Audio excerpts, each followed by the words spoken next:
रात 9 बजे पहाड़ी रास्ते पर एक कार बस स्टॉप के पास आकर रुकी।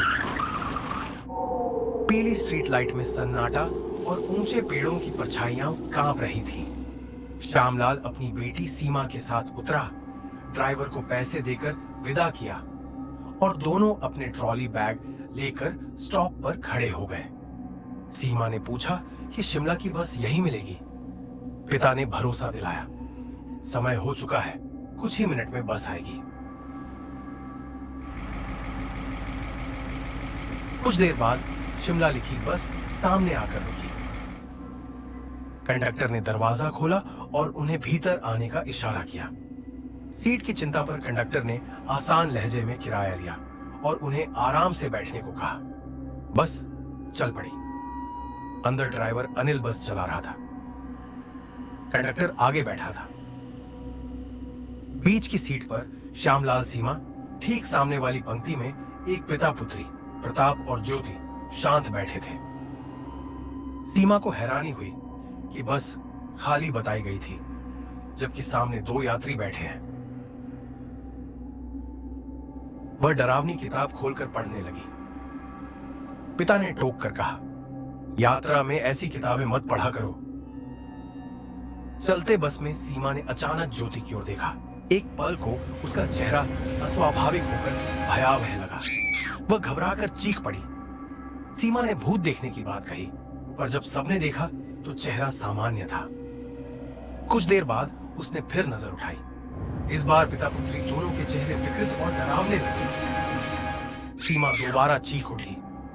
श्यामलाल ने उसे शांत कराया, किताब बंद करवाई और कहा, चुपचाप आंखें मूंद कर बैठो, बेवजह घबराहट मत फैलाओ। कंडक्टर ने हड़काया तो श्यामलाल ने पड़ोस की सीट पर बैठे यात्रियों से माफी मांग ली कि बेटी डर गई थी। प्रताप ने हल्के इशारे में कहा, कभी कभी जो दिखे वह सच भी होता है। श्यामलाल ने माहौल हल्का करने को मुस्कुराकर सहमति जताई। आगे सीटों से कंडक्टर और ड्राइवर को श्यामलाल अकेले बड़बड़ाता दिखा। उन्हें सामने बैठे दोनों दिखाई नहीं दे रहे थे। बातचीत में प्रताप ने संकेत दिया, आगे का रास्ता सुरक्षित नहीं, सावधान रहना। कंडक्टर बार बार पलटकर देखता रहा। उसे वहां कोई नहीं दिखा, जबकि श्यामलाल के सामने स्पष्ट 2 आकृतियां मौजूद थी। सीमा झुंझलाकर रह गई। प्रताप ने समझाया, कुछ सच आंखों से नहीं, हालात से समझ आते हैं। अचानक बस झटके से थम गई। अनिल ने कंडक्टर से कहा, आगे डकैत खड़े हैं। हथियारबंद लुटेरे भीतर घुसे और सबको बस से नीचे उतरने पर मजबूर किया। सरगना भवानी ने कतार में खड़े यात्रियों को परखा। डर सभी के चेहरों पर साफ था, पर प्रताप, ज्योति निर्विकार खड़े थे।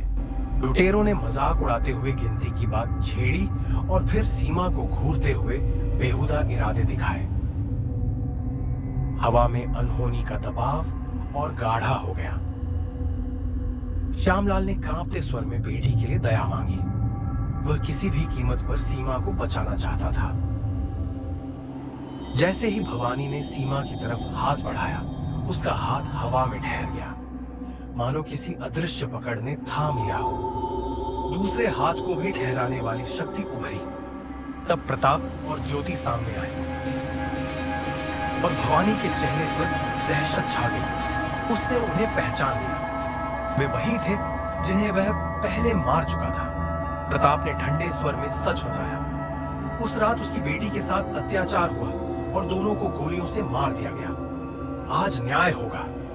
अगले ही क्षण लुटेरे हवा में उछलते, चट्टानों से टकराते और एक एक कर निस्तेज होते गए।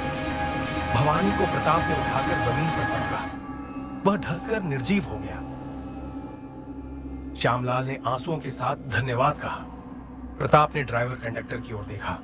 उस रात अगर इंसानियत दिखाई होती तो शायद त्रासदी टल जाती।